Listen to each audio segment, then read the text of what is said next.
Sono Matteo Gentile, un grandissimo appassionato di automobili, anzi veramente maniaco di automobili, e nonché un car designer di professione e con un grande amore per il design delle auto sportive belle e veloci.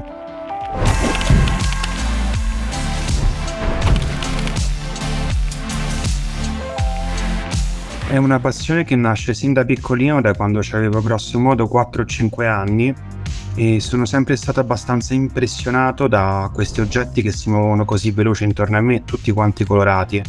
E mi ricordo sempre che in famiglia non ci abbiamo mai avuto auto veramente molto sofisticate, e quindi poco a poco iniziavo a disegnare un po' le auto che desideravo. Chiaramente, vivendo in Italia, che è un paese di motori, ho sempre avuto questa voglia di esprimermi e di creare un pochettino le mie macchine, chiaramente poi copiando sempre i grandi miti italiani, e a poco sono così riuscito a svilupparmi come designer.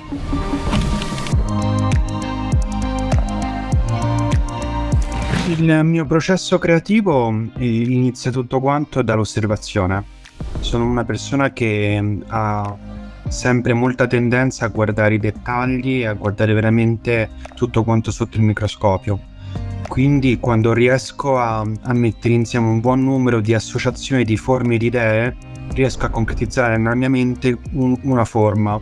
Dopo tanto con il disegno a mano, poi dopo con la grafica tridimensionale e la modellazione 3D in concreto, la porto a maturazione finché alla fine con i software di rendering e visualizzazione non me la materializzo davanti. Adesso spero che con la realtà virtuale potrò anche provarla, spero.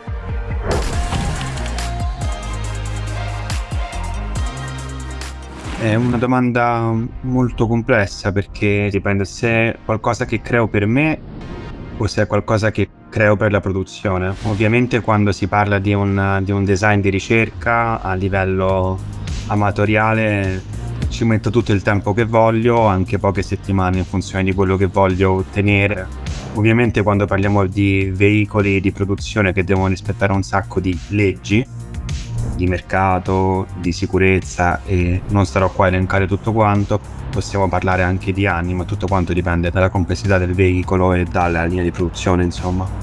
Quindi se è un disegno ci metto un'ora, se è una macchina per me che faccio in tridimensionale ci metto grosso modo 2 settimane, 3 settimane, se è fatta veramente nel minimo dettaglio. Se è un'auto vera dipende dal costruttore e dal produttore.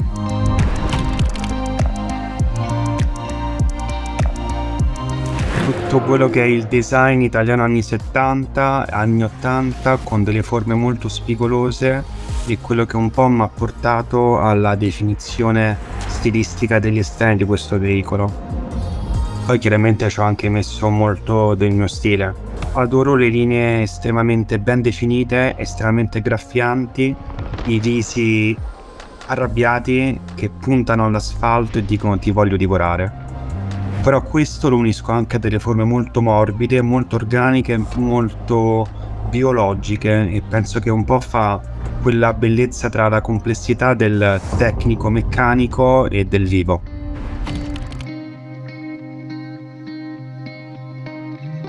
Appena sono stato contattato da Ubisoft ho pensato, non si può dire di no. E soprattutto perché era la mia prima esperienza nel settore gaming. Ho sempre disegnato veicoli che sarebbero andati in produzione o cose che potevano essere fattibili, quindi il fatto di poter fare un'automobile per un videogame per me era una sfida totalmente diversa, e per questo ho accettato. Quindi per tutti quanti i giocatori, quando la sbloccherete, ci giocherete, spingetela più che potete fino al massimo e vincete tutto.